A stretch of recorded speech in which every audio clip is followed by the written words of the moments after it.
Goeiedag van my kant af en baie dankie vir die voorreg om weer in die Grootbrak familie te kan saam kuier. Vandag gaan ons saam dink rondom 'n tema wat in die afgelope paar weke in Suid-Afrika baie aktueel geword het. En dit is die hele proses met optogte wat plaasgevind het en mense wat uit die land uit gedryf is en het te doen met hierdie tema van vreemdelingskap. En wie is eintlik vreemdelinge? Is ons nie dalk ook vreemdelinge nie? En daarom wil ek dan graag begin met die begin van ons teks wat ons gaan gebruik, en dit is 1 Petrus 1, waar Paulus eintlik dan juis praat met die mense in Klein-Asië en sê in die uitverkorenes van God, vreemdelinge in die wêreld. Nou, daai kan ook vertaal word soos 'n nuwe vertaling, vreemdelinge in die diaspora. Ek sal nou iets meer daaroor sê. Maar so in daai hele onsekerheid van waar ons eintlik is dit ook hierdie wonderlike teks wat mense in 1 Petrus 2 kry, wat sê, kyk, ek lê in Sion 'n hoekklip, uitverkies vir die ereplek. En dan is die uitnodiging van Petrus eintlik dat ons na hierdie klip toe moet kom, hierdie vaste sekerheid. Toe ek hiernatoe gery het ek gesien hoe onstuimig dit is op die see, en ek het besef hoe onstuimig is dit in ons land en in die wêreld. En hierdie metafoor, hierdie beeld van 'n klip, wat 'n vaste plek is in ons lewe, is eintlik die beeld waarmee ons kan begin. Kom ons maak die oë toe, dan bid ons saam. Here, baie dankie dat ons ook kan weet dat U soos 'n klip is, soos 'n hoekklip is, wat vir ons vastigheid bied, wat vir ons 'n veilige vesting is, wat vir ons rigting gee, en waarna toe ons altyd kan terugkeer. Dankie ook dat ons in hierdie saam wees en saam dink, ook altyd na U toe kan terugkeer. Dankie vir die vastigheid wat U bied. Amen. Die groet wat Petrus gebruik in 1 Petrus is hierdie wonderlike woord, mag daar vir julle genade en vrede in oorvloed wees. Genade en vrede. Wat 'n wonderlike woord, en dat dit in oorvloed na ons toe kan kom. Nou, liewe vriende, ek wil dan graag uit 1 Petrus 1 uit, en dan ook uit hoofstuk 2 'n klompie verse lees. En die opskrif van die 1983 vertaling is die volgende. Die hoofdoel van die brief is om gelowiges wat verspreid gewoon het in die noordelike streke van Klein-Asië en wat terwille van hulle geloof vervolg en onderdruk word, te bemoedig. Jesus Christus se dood en opstanding en beloofde wederkoms is hulle vaste fondament, sodat hulle kan aanhou glo en hoop en volhard.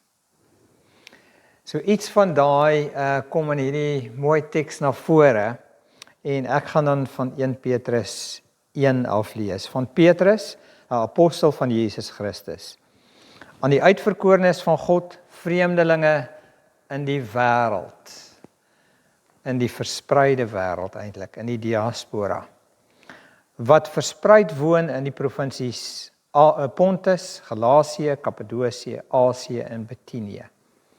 Soos God die Vader dit vooraf bestem het hy julle uitverkies en deur die Gees afgesonder om aan hom gehoorsaam te wees en besprinkel te word met die bloed van Jesus Christus. Mag daar vir julle genade en vrede in oorvloed wees. Opskrif van die volgende stukkie is die lewende hoop en die egte geloof. Aan God die Vader van ons Here Jesus Christus kom al die lof toe. Aan sy groot ontferming het hy ons die nuwe lewe geskenk deur die opstanding van Jesus Christus uit die dood. Nou het ons 'n lewende hoop op die onverganklike en onbesmette en onverwerklike erfenis wat in die hemel ook vir julle in bewaring gehou word. En omdat julle glo, word ook julle deur die krag van God veilig bewaar vir die saligheid wat reeds gereed is om aan die einde van die tyd geopenbaar te word. Verheug julle hieroor. Selfs al is dit nodig dat julle 'n kort tydjie bedroef gemaak word deur allerlei beproewings, sodat die egtheid van julle geloof getoets kan word. Julle geloof is baie kosbaarder as goud, goud wat vergaan. Selfs die suiwerheid van goud word met vuur getoets, en die egtheid van julle geloof moet ook getoets word, sodat lof en heerlikheid en eer waardig mag wees by die wederkoms van Jesus Christus. Hom het julle lief, al het julle hom nie gesien nie. Deur in hom te glo, al sien julle hom nou nie, het julle reeds deel aan die saligheid wat die einddoel van julle geloof is. En dit vervul julle met 'n onuitspreeklike en heerlike blydskap. En dan by 1 Petrus 2 vers 4, kom na hom toe die lewende steen wat deur die mense afgekeer is, maar deur God vir die ereplek uitverkies is. Laat julle as lewende stene opbou tot 'n geestelike huis, om 'n heilige priesterdom te wees en geestelike offers te bring wat deur Jesus Christus vir God welgevallig is. En daarom staan daar in die skrif, kyk, ek lê in Sion 'n hoekklip, uitverkies vir die ereplek. Wie in hom glo, word nooit teleurgestel nie. Julle wat glo, deel in hierdie eer, maar vir die wat nie glo nie, geld die woorde, die klip wat deur die bouers afgekeer is, juis hy die belangrikste, die klip in die gebou geword. 'n Klip waaroor 'n mens struikel en 'n rots waarteen jy jou stamp. Vers 9, julle daarenteen is 'n uitverkore volk, 'n koninklike priesterdom, 'n nasie wat vir God afgesonder is, en die eiendomsvolk van God, die volk wat die verlossingsdade moet verkondig, van hom wat julle uit die duisternis geroep het na sy wonderbare lig. Vers 11, geliefdes, in die wêreld is julle vreemdelinge en bywoners. En daarom dring ek by julle daarop aan, om nie aan die sinnelike begeertes toe te gee nie. Dit verwoes net 'n mens se lewe. Gedra julle altyd goed onder die heidene, sodat al praat hulle kwaad van julle, asof julle misdadigers is, hulle julle voorbeeldige lewe kan sien, en God kan verheerlik op die dag van afrekening. En omdat die Here dit wil, moet julle onderwerp aan elke menslike owerheid, of dit nou die keiser as hoogste gesag is, of die goewerneurs as sy gevolmagtiges, wat die wat kwaad doen, moet straf, maar die wat goed doen, moet prys. Dit is die wil van God, dat julle deur goed te doen 'n einde sal maak aan die kwaad wat mense sonder begrip uit onkunde praat. Julle is vry, maar moenie julle vryheid gebruik as dekmantel om kwaad te doen nie. Gebruik dit om God te dien. Julle moet alle mense respekteer. Julle medegelowiges lief hê. Vrees God. Eer die keiser. Tot sover. Liewe vriende, daar's 'n fotootjie van Benson en Brenda Matembu. Hulle het vir 16 jaar in Mosselbaai gebly. Hy het gekom as 'n predikant en hy het hier aangesluit by 'n kerk en hulle het 'n gemeente in KwaNongaba, daar in Mosselbaai gestig. En dit was 'n oop gemeente. Enige iemand was welkom om te kom. Hy het 'n groot hart vir mense. Hy het ook aangeskakel by ons narratiewe pastorale kursus. Hy het daarin 'n groot rol gespeel. Hy het later eintlik heelwat in die broederkring van die predikante 'n rol begin speel. En wanneer daar groter byeenkomste van die dorp was, het hy baie keer daar opgetree. Byvoorbeeld om 'n gebed te doen of 'n skriflesing en so aan. Hy het op 'n polisieforum gedien in KwaNongaba en hy was eintlik die voorsitter daar. Baie nou met mense meegewerk. Hy het 'n klomp keer gesê, I love Mossel Bay. I love these people. Sy gemeente was 'n gemeente wat ook bestaan uit heelwat uit mense van ander lande, soos Mosambiek, in Malawi en Zimbabwe. Hy self 'n Zambiër. So die afgelope tyd se optogte en geweld wat uiteindelik mense gedood het in Mosselbaai, het aan hom en sy gesinnetjie, hom en sy vrou, het dit geruk. Jy kon sien hy is eintlik verslae. Tot op 'n punt dat hy besef het, maar soos wat dit hierdie ding loop en sy werkspermit nie 100% reg is nie. En paspoort en so aan, maar sy verblyfreg is nie reg nie. Hy besef maar hy moet terugkeer. En so het ek persoonlik betrokke geraak by hulle. Ek het hom geken vir baie jare, maar nou in die proses. En ek besef om ontwortel te word uit jou blyplek van 16 jaar en eenvoudig weg te gaan, ruk 'n mens soort van jou innerlike uitmekaar uit. Sy hele identiteit wat hy hier gehad het, sy status as predikant, sy verhoudinge met mense, alles is flenters geruk. Selfs as hy terug gaan Zambië toe, is dit ook weer, waar gaan ek bly?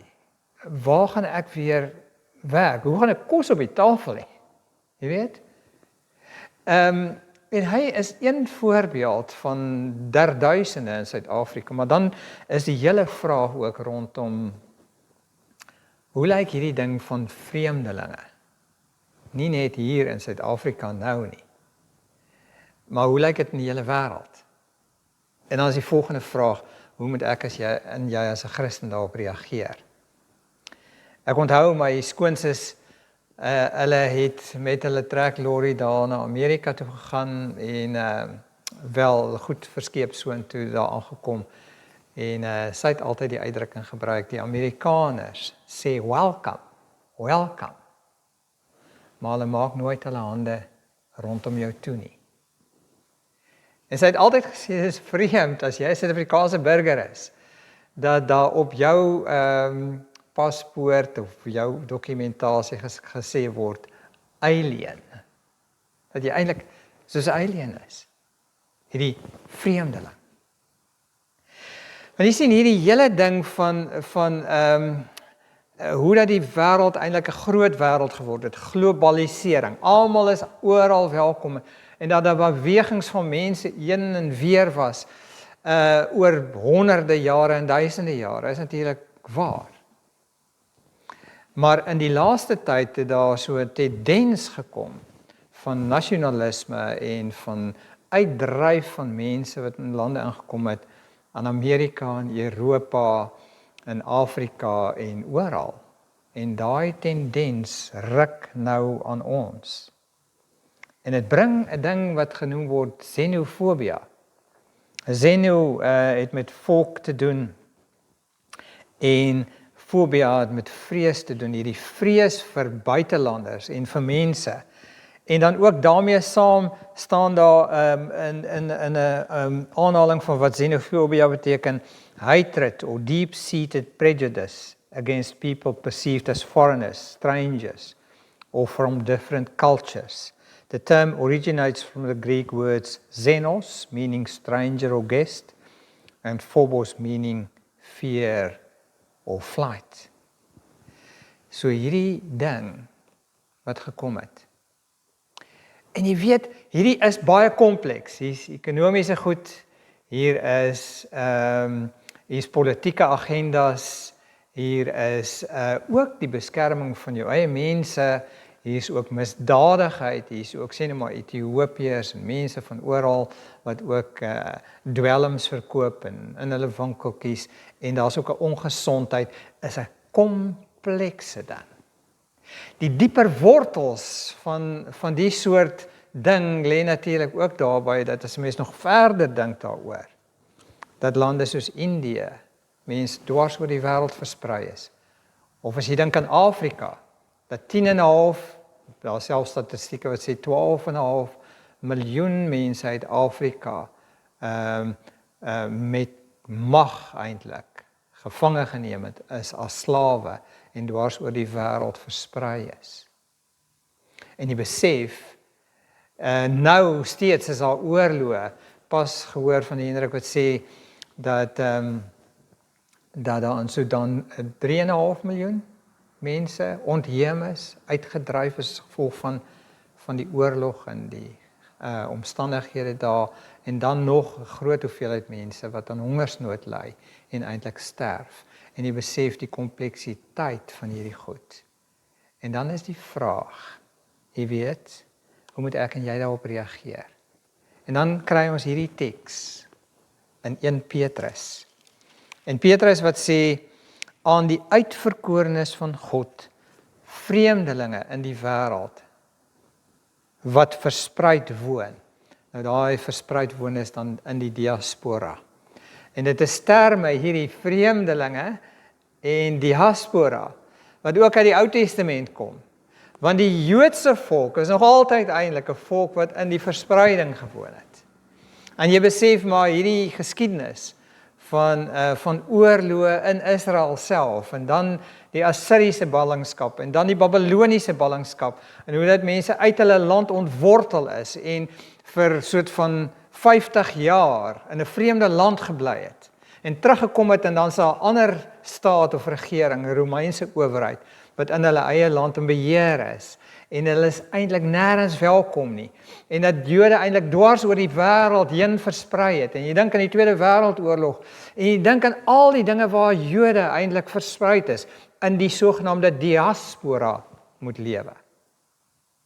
Oral versprei is. En dan sê hy, ons as Christene is eintlik ook vreemdelinge in die diaspora. Maar is 'n interessante aanhaling wat ek gekry het oor die betekenis van diaspora wat sê, it is derived from the ancient Greek verb diaspora, I scatter, I spread about, which in turn is composed of dia, between, through, across, and the verb spairo, I sow, I scatter. So the term diaspora hence means scattering. En daarom is dit ook vertaal met verstrooiing. Hulle wat in die verstrooiing leef. Maar dan is daar ook iets baie moois wat daar gesê word. The term broadly encompasses communities formed through voluntary migration, as well as through forced displacement caused by conquest, persecution, enslavement, famine and war. Maar dan is dit eintlik juis, dit is so saad wat versprei is. En daar waar die saad val, kan dit ontkiem en dit kan groei en dit kan betekenis hê. So as dan hierdie woord gebruik word in 1 Petrus, dat ons as gelowiges en dat Paulus se gelowiges in Petrus se gelowiges in Klein-Asië vreemdelinge is wat in die verspreiding, in die verstrooiing leef. As bywoners eintlik in die wêreld. Wat beteken dit vir ons? Wat beteken dit vir ons? Ek wonder wat kom in jou gedagtes as jy dit lees. Jy weet, dat dit nie net mense is wat oral bly, soos ons kinders wat een wat in Londen bly, en een wat in Spanje, in Mallorca bly nie, en eintlik op 'n manier vreemdelinge is. Nie heeltemal hulle taal praat nie. Welkom is, maar eintlik het nie heeltemal welkom is nie. Vreemdeling. Dat jy nie eintlik burgerskap het nie. Dat jy nie eintlik heeltemal tuis is nie. Dat jy nie eintlik heeltemal deel van die kultuur is nie. Dat jy so effens anders is. Vreemdeling. Dat Petrus kom sê, maar ons as gelowiges is eintlik vreemdelinge in die wêreld. Die wêreld het sy ekonomie en sy burgerskap en sy politiek en sy sisteme. Maar ek en jy is 'n Christen. Ons is vreemdelinge in hierdie wêreld. Ons is ook vreemdelinge. Ons bly ook eintlik verstrooi in hierdie wêreld op 'n manier, ontwrig, anders. En dan is die vraag, maar wat is dan vir ons 'n boodskap van soort van hoop en roeping in 'n wêreld waarin ons vreemdelinge is in verstrooiing. En dan kom Petrus, en ek, terwyl van tyd gaan ek dit baie kort probeer saamvat. Ek dink hy sê onder andere die volgende 4 dinge. Hy sê, wel, ons is eintlik geanker in 'n wonderlike ander identiteit. Ons identiteit van wie ons is, lê nie in ons burgerskap in hierdie wêreld nie, maar in die feit dat ons kinders van God is. Dit begin daarby, as hy sê, hy skryf van die uitverkorenes van God. God se mense wat hy uitgekies het. Soos die Vader, God die Vader dit vooraf bestem het, dat hy julle uitverkies, om deur die Gees afgesonder, en aan hom gehoorsaam te wees, en besprinkel te word met die bloed van Jesus Christus. Jy sien, ek kom sê, maar ons identiteit lê ten diepste in God drie-enig. God wat ons gekies het om syne te wees. God wat deur sy Gees ons 'n nuwe geboorte gegee het, sodat ons kinders van God kan wees. God wat ons in Christus, in die bloedlyn van God, se kindskap ingebore laat word het. En dis daai identiteit wat hy ook verder oor praat in 1 Petrus 2, wanneer hy sê Christus is eintlik hierdie anker, hierdie klip. Dis die hoekklip wat dan eintlik 2 betekenisse kan hê, naamlik in die eerste plek kan dit beteken dat dit is soos 'n ankerklip wat 'n basis en 'n rigtingwyser is. Dis die eerste klip wat gelê word. Of dit kan ook die laaste klip wees wat alles bymekaar bring. Die hoekklip. So Christus is hierdie verwysingspunt. As jy wonder wie is jy in hierdie wêreld, en partykeer so vreemd voel in hierdie wêreld, jy altyd kan teruggaan na hierdie hoekklip toe. En weet jou diepste identiteit lê in hierdie God. En daarom sê hy dit ook op 'n ander manier, as hy sê dat julle daarenteen is 'n uitverkore volk, 'n koninklike priesterdom, 'n nasie wat vir God afgesonder is, die eiendomsvolk van God, die volk wat deur die wonderdade moet verkondig van hom wat julle uit die duisternis geroep het na sy wonderbare lig. Hy stapel hierdie woorde op om te sê, luister, julle is nie net deel van die huisgesin van God nie, julle is ook 'n nuwe volk. Die volk van God. Maar julle is nie net die volk van God nie, julle is ook 'n priesterdom. En julle is ook profete, dis die koninklike stam van God, julle is uit die priesterlike kring en julle verkondig die dade van God, wat eintlik beteken dat julle ook 'n profetiese roeping het. Julle het 'n ongelooflike identiteit, dis wat hy vir hulle wil sê. En as ek wonder maar net, in hierdie tyd, of dit nie ook vir iemand so Benson Matembo daar in Zambië sal soort van 'n vrede gee. Vir my en jou. Om te weet, maar wie is ek nou eintlik? En ek ten diepste sal weet dat my identiteit lê in hierdie geworteldheid in God drie-enig. Die tweede ding is dat hy eintlik in hierdie teks vir ons kom sê, daar's ook vormende voordeel in lyding en swaar kry. Ons op baie keer het dit net goed gaan.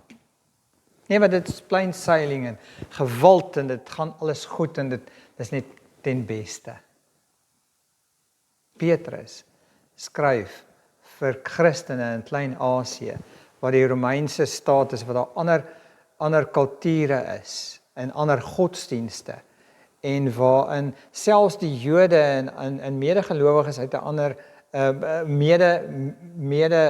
familielede en gesinse opset eintlik nie gelowiges is nie, waar daar hierdie negativiteit, hierdie vervolging is en daarom noem hy hulle eintlik vreemdelinge. En hierdie vreemdelingskap het ook beteken dat hulle waarskynlik vervolg was. Dat hulle swaar gekry het, dat hulle miskien in die tronk gegooi is, dat dit gewelddadig soms was. En dan in daai opsig sê hy, maar verheug julle hieroor, dat julle bedroef gemaak word deur allerlei beproewings, sodat die egtheid van julle geloof getoets kan word. Julle geloof is baie kosbaarder as goud, goud wat vergaan. Selfs die suiwerheid van goud word met vuur getoets. Sien jy? Miskien is dit so, en dit was nog altyd so deur die geskiedenis van die kerk. Wanneer die vervolginge daar is, wanneer jy eintlik soort van opstaan teen 'n kultuur, dat daai lyding en swaar kry eintlik 'n vormende effek gehad, dit 'n suiwerende effek, wat vir ons eintlik weer terugbring na ons eintlike identiteit, soos goud wat getoets moet word en kosbaar is, so is dit met ons geloof ook eintlik. Ons word gevorm deur die lyding waardeur ons gaan. Maak dit vir jou sin? Dis nie maklik nie, nee. Dis nie maklik nie. Ons wil dit altyd maklik hê. Maar hierdie teks kom sê, dis soms eintlik goed, as ons dit swaar kry gaan. Die derde, en miskien gaan ek dan net by die derde aspek eindig, deur te sê, dat Petrus kom ook eintlik sê, maar ons moet 'n Christelike lewenswyse van integriteit en goeie gedrag nastreef in hierdie wêreld. Hy sê as mense na ons kyk, moet hulle weet, maar hierdie mense volg die voorbeeld van Christus. Daar's 'n soort integriteit van omgee en van liefde en van opstaan vir dit wat reg is.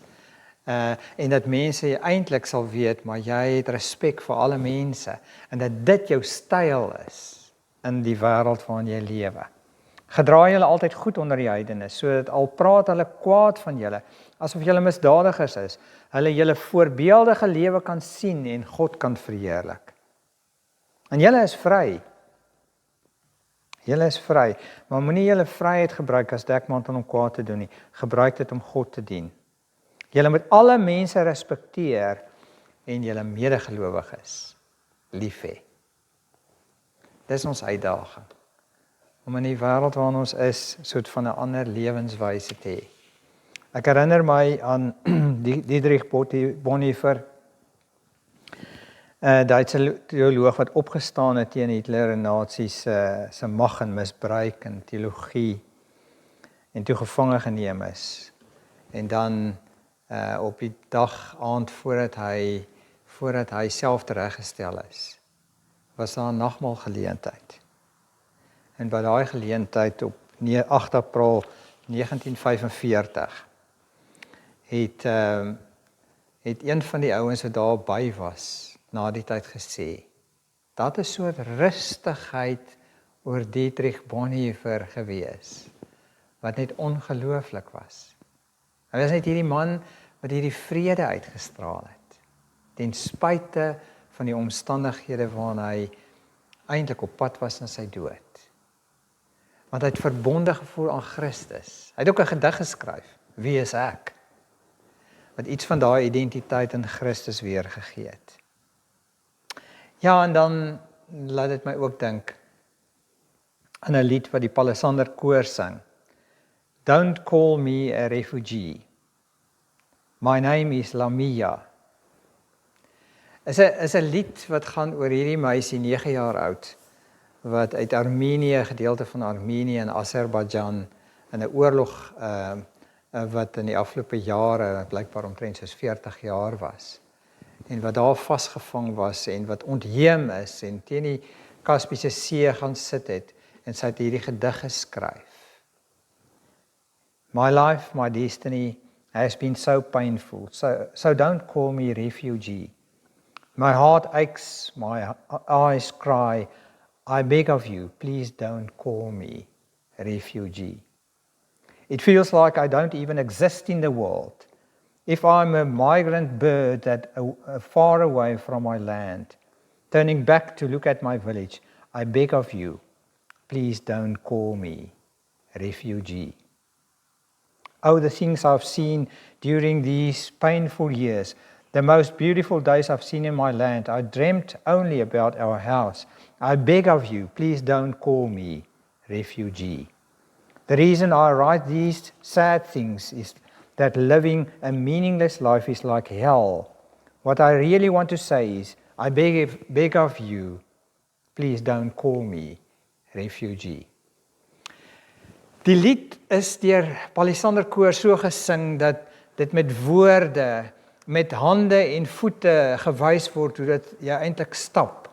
En dan 'n nee harde klank van 'n voet wat neergesit word om te sê, ek is nie 'n onnoembare vreemdeling, 'n refugee, 'n vlugteling in die wêreld nie.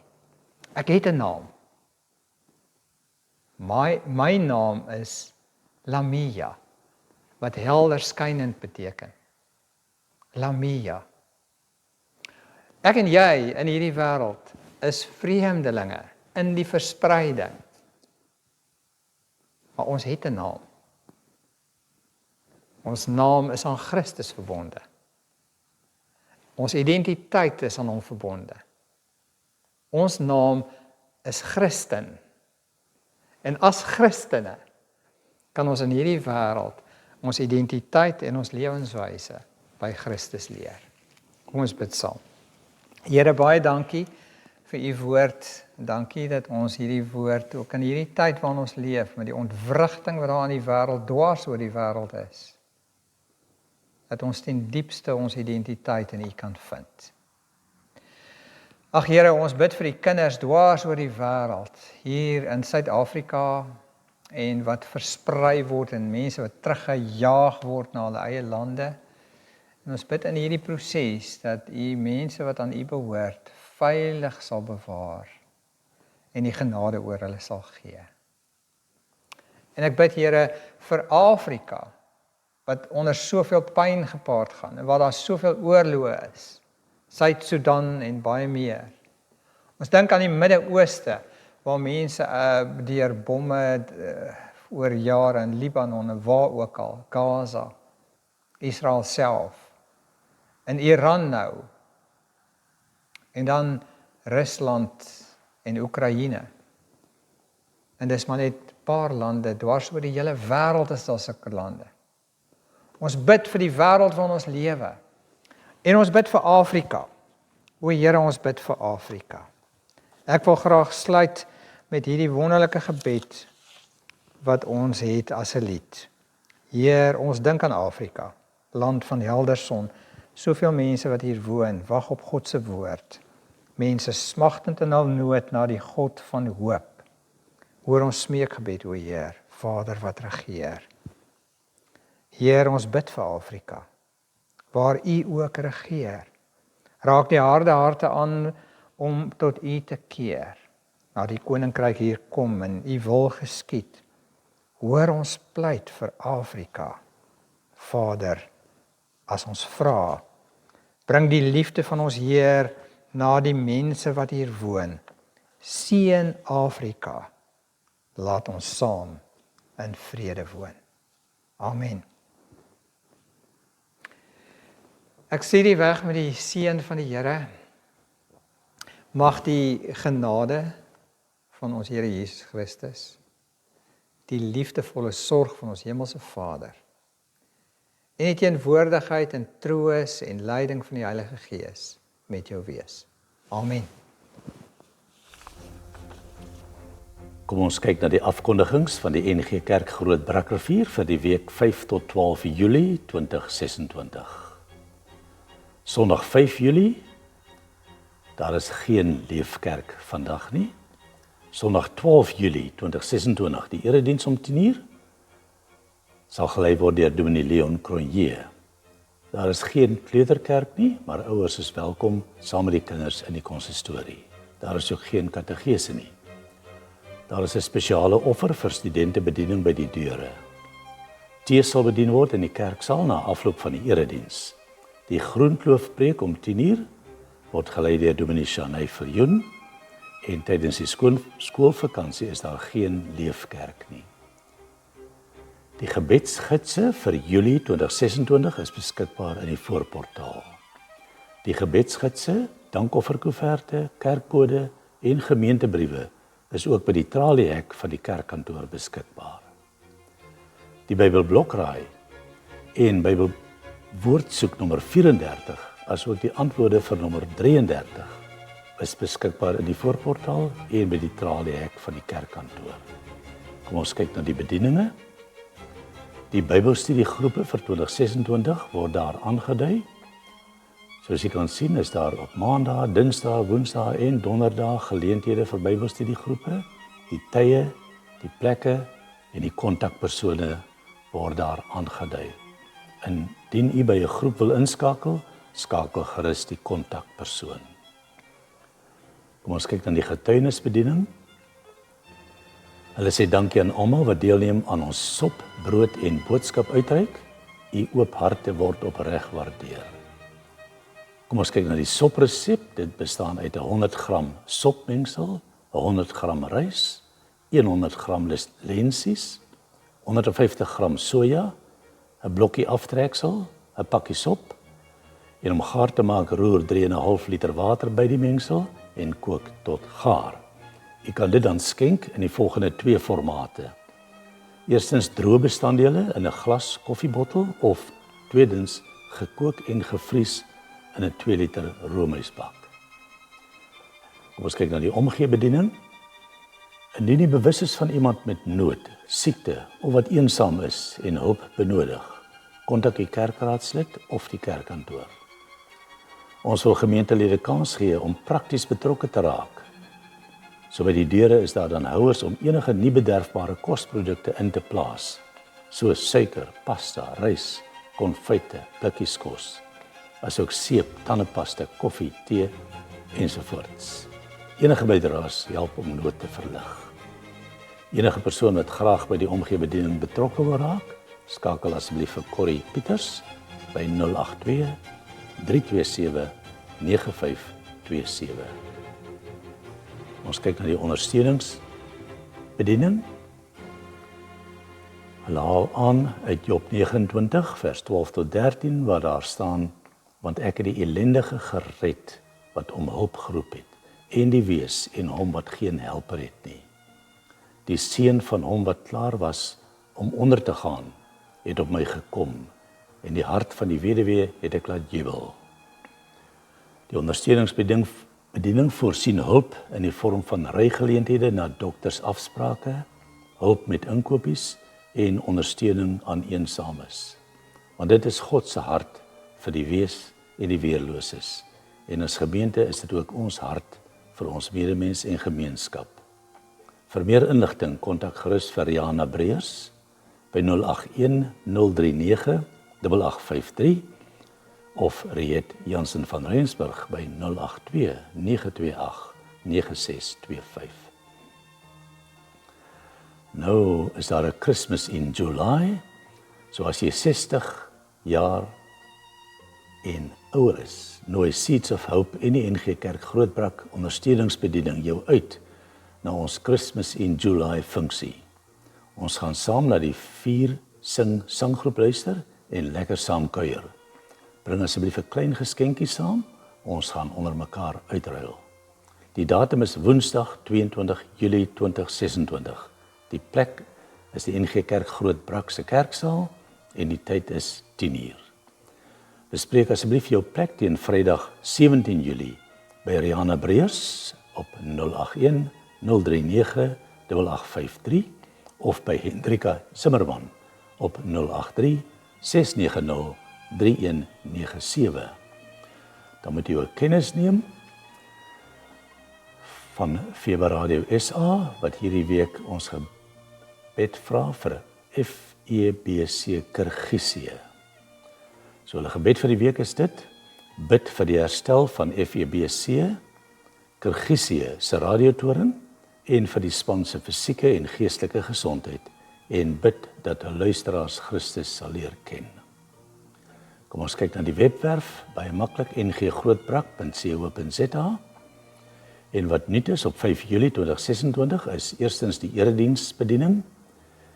Kry gerus die skakel na die YouTube erediens van 5 Julie 2026 deur Dr. Gerry van Deventer. Tweedens die getuienisbediening. Die nuutste nuusflitsse uit Madagaskar is beskikbaar. Derdens die Bybelstudiereekse. Daar sien ons skep asem vir vandag. Dis 'n heerlike positiewe begin vir elke dag.